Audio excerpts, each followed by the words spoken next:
9988 대한민국 중소기업을 응원합니다. 안녕하세요. 중소기업 연구소에 오신 여러분을 환영합니다. 오늘의 주제를 소개해 드리겠습니다. 2023년 가업승계 세법 개정안 국회 통과. 과연 중소기업 관련 단체 국회 통과 촉구. 과연 어떤 내용일까요? 정우일 소장님을 모셔서 자세한 내용을 알아보도록 하겠습니다.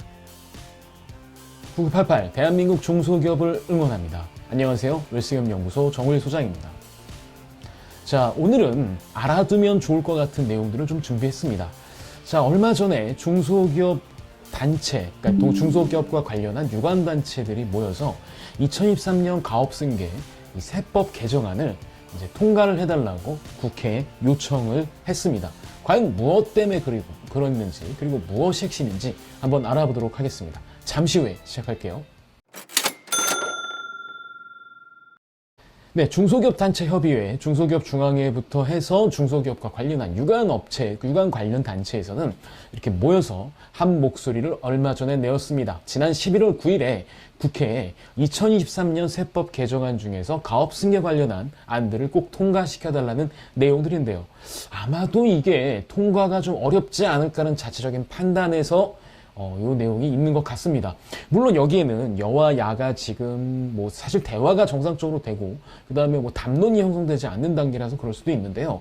어쨌든 이 내용들 하나하나 보면서 여기에 대해서 좀 알아보도록 하겠습니다. 일단 중소기업단체협의회에서 이제 내용은 이런 내용입니다. 사실 가업승계에 대해서 여러분들은 어떻게 생각하시는지 모르겠습니다. 아마 대기업이나 이런 데서 가업승계라고 한다면 부의 대물림이라고 생각할 수 있는데 저는 조금 생각이 다릅니다. 특히 중소기업에 관해서는 말이죠. 그러니까 중소기업 중에 솔직히 상장하지 않는 기업들을 더 특정해서 제가 말씀드리겠습니다. 자, 대기업이나 아니면 상장기업, 특히 주식에 대한 어떤 가격 그리고 교환이 활발하게 이루어지는 이런 기업들 같은 경우는 솔직히 상속이라고 하면 당연하게도 주식을 상속을 받는 거거든요.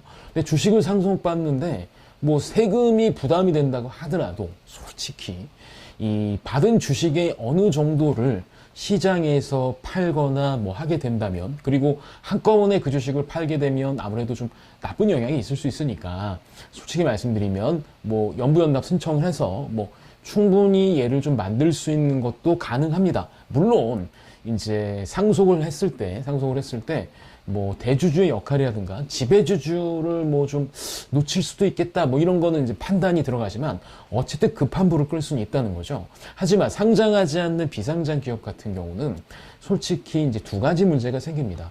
첫 번째가 교환 가치, 즉 다시 말하면 주식을 합리적으로 사고 파는 가격이 형성되어 있지 않기 때문에 이걸 평가를 할 때 상증법상 보충적 평가 방법으로 하게 됩니다.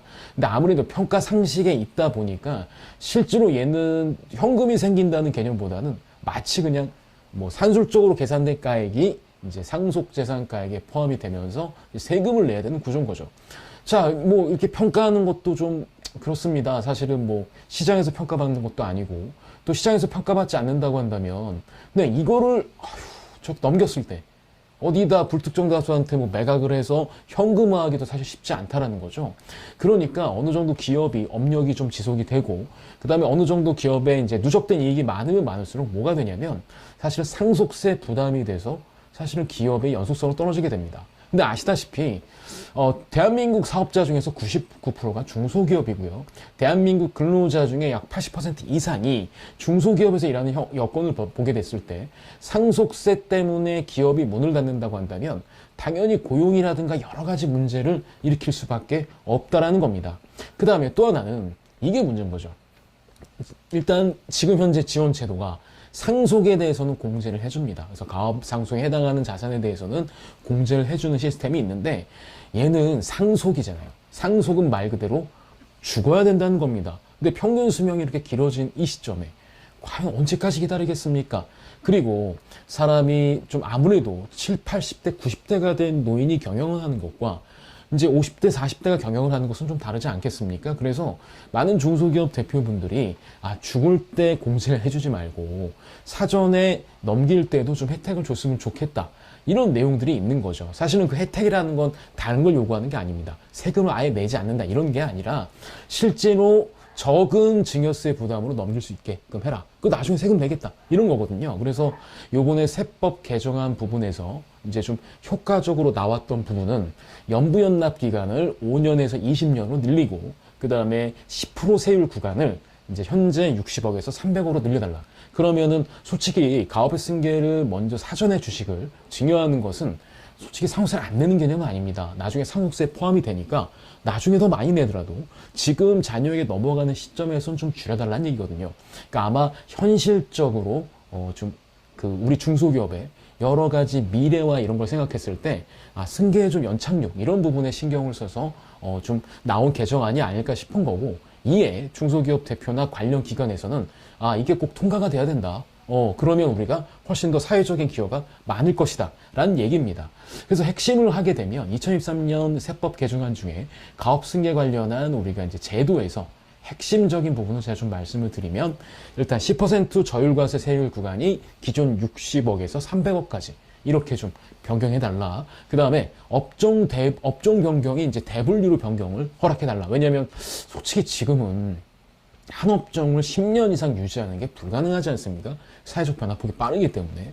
그 다음에 연부연납. 실제로 세금을 안 내는 게 아니에요. 좀 기간을 길게 좀 내게 해달라. 뭐 이런 내용들을 사실 있는 거, 이거를 좀 통과시켜 달라라는 내용이다라고 볼 수 있을 것 같습니다.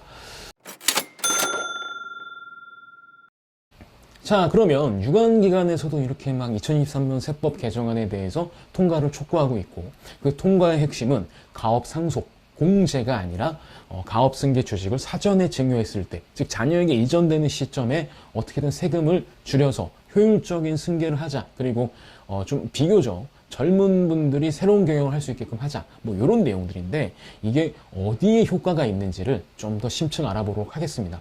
사실은 가업승계 사전증여 특례의 핵심은 유동성입니다. 어디에 대한 유동성이냐면 주식을 이전을 하는 시점의 유동성인 거죠. 물론 이건 정상과세 개념이기 때문에 나중에 이분이 주신 증여자분이, 즉 아버님, 뭐 부모님이겠죠. 나중에 사망하시게 되면 뭐 이때 내지 않은 세금은 나중에 정산해서 상속세로 정산하게 내게 됩니다. 그러니까 이거는 솔직히 세금을 안 내자는 게 아니라 어느 시점에 세금을 내느냐, 이 차이겠죠. 그래서 일단 가장 중요한 거는 이 특례를 적용받기 위해서는 일단 두 분 다, 주는 사람과 받는 사람이 국내 거주자여야 되고요. 그 다음에 10년 이상 이 기업을 가족 기업으로서 계속 경영을 해야 되는 거고, 그 다음에 부모 주는 사람 입장에서는 60세가 넘어가야 되고, 받는 자녀 입장에서는 18세가 넘어가야 됩니다. 자, 그리고 이거는 사전 증여이기 때문에 전제 조건이 하나 더 붙습니다.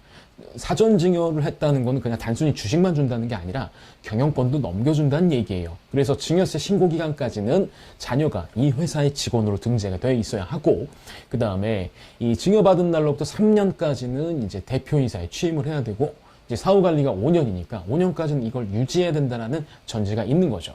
자, 현재 이제 2023년 세법 개정안이 현재 통과되지 않았기 때문에 현재 세법 기준으로는 가업 상속 공제 한도는 동일합니다. 그래서 최대 600억까지 사전증여 특례를 신청할 수 있고요.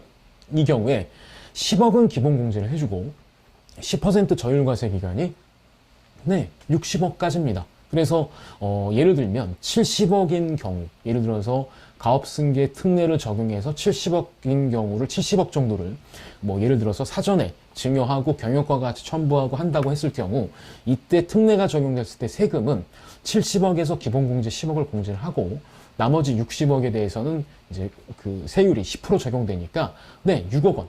6억 원이면 충분히 이 70억에 대한 세금을 이전을 한다라는 개념이죠. 근데 얘를 특례로 적용하지 않으면 이 경우 세금은 무려, 그러니까 다른 뭐 공제가 없다고, 뭐 다른 증여가 없었다고 전제를 했을 때, 그리고 자녀인 경우, 성년 자녀인 경우 29억 한 2천만 원 정도 세금을 내셔야 됩니다. 그럼 무려 23억의 세금을 지금 줄여준다는 거죠. 근데 여기서 오해하시면 안 되는 게, 이 23억의 세금을 안 내는 게 아니라 나중에 상속이 발생했을 때, 즉 증여하신 분이 사망했을 때 정산해서 상속세를 과세하겠다는 얘기입니다. 핵심은 뭐냐면 지금 넘어갈 때 세금을 좀 줄여달라. 그래서 이 기업을 계속 경영한 다음에 그 세금을 갚겠다, 이런 얘기입니다. 그래서 그렇게 중소기업 관련 단체에서 그렇게 강력하게 주장하는 거고, 그다음에 한 번 더 생각을 해보겠습니다. 지금 만약에 6억의 세금을 내고 70억의 주식을 자녀에게 특례로 줬다라고 전제를 해볼게요. 그럼 이 6억의 세금을 어떻게 내느냐가 이제 관건인데, 자, 5년 연비연납을 하게 되면 아무래도 1억 이상의 돈을 이제 한 5년간 계속 납입해야 되는 부담이 있습니다. 그런데 이걸 만약에 20년으로 하게 된다면 한 3천만 원 이상의 돈을 납입할 수만 있다라면, 네, 충분히, 네, 넘어갈 때 이 부담이 석시 줄어들게 되는 거죠. 그래서 실제로 저는 제가 봤을 때 이 가업의 승계주식 사전증여 특례를 제도가 있는 것의 어떤 핵심적인 요소는 죽을 때까지 기다리지 않고 좀 더 영한 상태의 좀 좋은 CEO를 좀 회사에서 좀 모시자. 물론 자녀이긴 하지만. 그리고 그때 이전 비용에 대한 장벽이 너무 높으니까 이 장벽을 좀 낮춰주자. 예, 어차피 이거는 나중에 상속 정상과세가 되니까 어차피 내는 돈이다. 예. 그래서 이런 취지로 좀 접근하시면 어떨까 하는 겁니다. 그래서 실제 자녀에게 주식을 이전하는 시점에 세금을 좀 줄여주는 것, 그러니까 이게 절세라는 측면보다는 약간 유예 개념이 있기 때문에 뭐 사회적으로도 저는 문제가 없을 것 같고, 당연히 이거는 좀 원활한 가업 승계, 그 다음에 기업의 영속성을 봤을 때 빨리빨리 좀 체질 개선이 돼야 되는 지금의 트렌드를 맞춰본다면 이 가업의 승계주식 사전증여 특례는 2023년에 꼭 이 세법 개정안이 통과가 됐으면 하는 바람이고, 그 다음에 우리 중소기업 대표님들, 특히 승계에 관심이 많고 승계 때문에 고민이신 대표님들은 적극적으로 얘를 한번 해보는 게 좋겠다라는 생각들을 좀 하시는 게 어떨까 합니다. 자, 좋아요, 구독, 알림은 저희가 컨텐츠를 만드는데 많은 도움이 됩니다.